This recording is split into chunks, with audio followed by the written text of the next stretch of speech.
How do you think about like rekindling old friendships? Because that's another big thing. And we were talking about this earlier.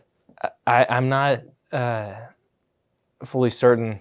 And again, it's interesting. So I was in DC for a long time, Northern Virginia, DC, and then moved to New York and moved back. So I spent the first like 6 months or so kind of just reconnecting with people, which was awesome.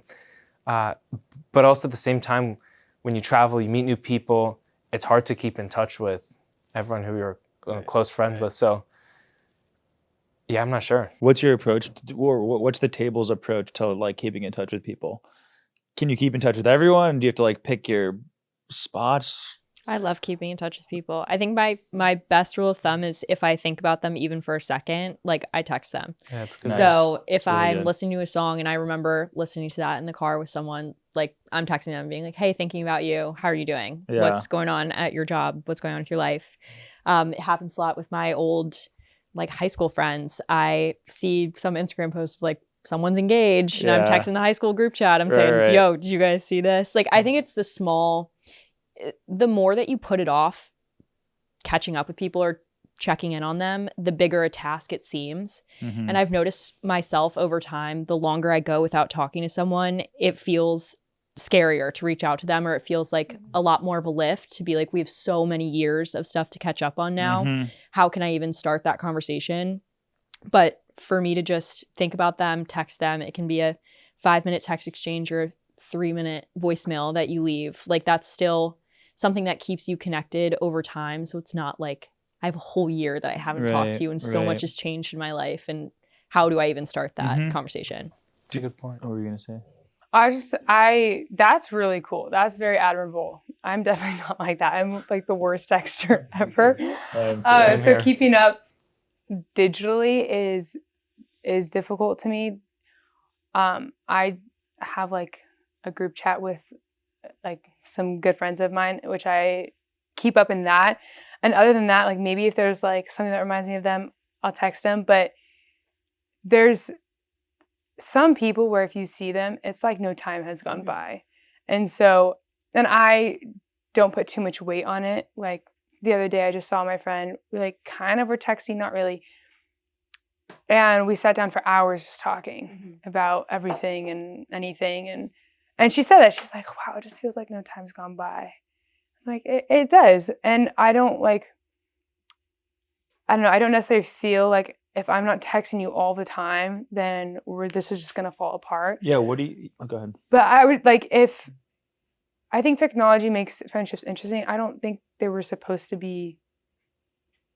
aren't supposed to be like out of sight. Right. You know, I think there are supposed to be like, this is my community. These are my friends. These are the people I see. These are the people I'm around. Now, technology is great where my friends are all across the states. And so I do want to know how my friends in, the other side of the coast is doing. Like I want to, I genuinely care, but there's something to be said about being in the present. And like, I live here. Right. I know who are my friends here. And this is my community. Mm-hmm. And like, I could still be friends with you. I'm not cutting you out, but it needs to change and it needs to be different. Yep. Not that like, I try to call them often, but Ooh. I don't try to keep a lot of ties on my phone because I just don't think that's the way it was supposed to be. Yeah. It's it's an interesting debate of like how has technology impacted friendship. I think if you are going to use the technology well, the Madison approach sounds like the best to me, where like you think of them, just like shoot them a text, like it's a tool that allows you to instantly communicate, like use it. The flip side is, this is another half-baked theory, guys. Prepare yourselves. Oh no. Sometimes I wonder whether like if technology didn't, so if I think of a friend and I text them, that's like, to me, that let's just call that like a 5 out of 10 interaction. Mm-hmm. You're not with them. You're not getting coffee with them. It's quick. Even if it's a text conversation, it's 60 seconds. Yeah. Whereas if I didn't have that tool and I thought of them, I might make the effort to like schedule a meeting with them or schedule like coffee with them or like, so it's almost like the technology is like a Band-Aid or it almost like dulls you to what you actually need to do, which is like go get a really high quality interaction with them. And that's something I think about a lot is like, how do I because I think I'm in your camp of I just suck at communicating with like friends who aren't in the I'm in area. this camp as well. Yeah. But I'm bad at it, and there's a part of me that's like I need to not be bad at it. But then there's the other part that's like, well, no, like live in the present. That's awesome. So I'm totally split on it.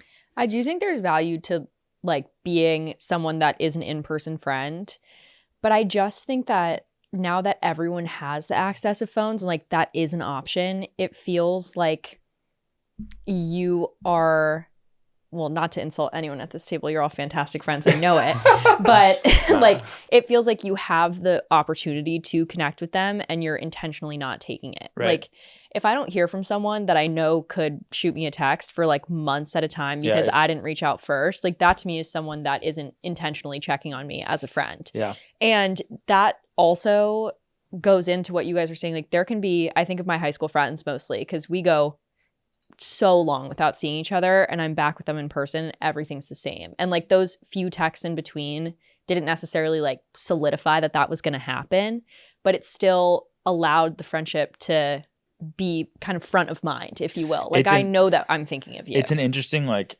because I think you're probably I think a lot of people think that way. Yeah. Where like I know a lot of my like if you don't text me, I don't see that as like oh, we're not friends anymore. But a lot of people do. Yeah. And so I know that like my perspective on like, oh, if I don't get a text from you, that's fine, is not their perspective. So I actually do need to text those people.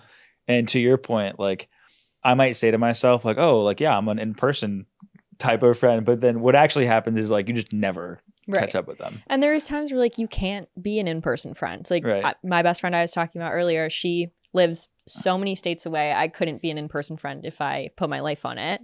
So it comes down to like leaving her a 30-minute voice message every once in a while. 30 minutes, 30 seconds. 30 seconds. Sorry, 30 minutes. I mean, if something's going on, trust I would do that. Oh my gosh. gosh. No, just like the small check-ins. Like I think it's such an asset that we have now that maybe didn't exist before. But you're right. Like I wouldn't go a span of time not hearing from someone and be like, oh, they're off my friend list. Like off the inner circle. Bye. Would you do like, would you say that, because it seems clear to me that in the inner circle, like I would totally do that. Like, yeah. Definitely call or text Totally. or thought of you or let's meet up, whatever. But when it gets to that outer layer where, like we were saying, that circle is way bigger, where I think if I tried to do that, it would be like a part-time job trying to keep up with everybody. Totally. So are you? I know someone who's a spreadsheet. No. That's to manage people. They're very smart and they think about friendships like a science. And so they literally have a spreadsheet categorized by like tier of like, oh, I haven't talked to this person in 50 days. I should like get coffee with them. And the way that they told me, like the way I found out about this was by accident. Because he said by accident, he's like, oh yeah, like I was looking and like on my spreadsheet, we hadn't talked in a while. And so that's why I reached out. I was like, oh.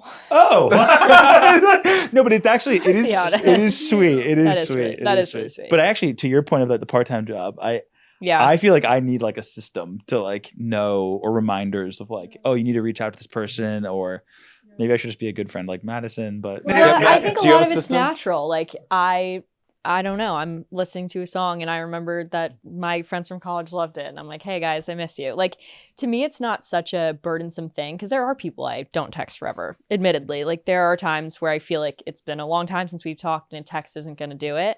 But I have one friend who's just like you guys. Like she cannot pick up her phone. She hates doing it. She hates texting. It's overwhelming to her. It's too much.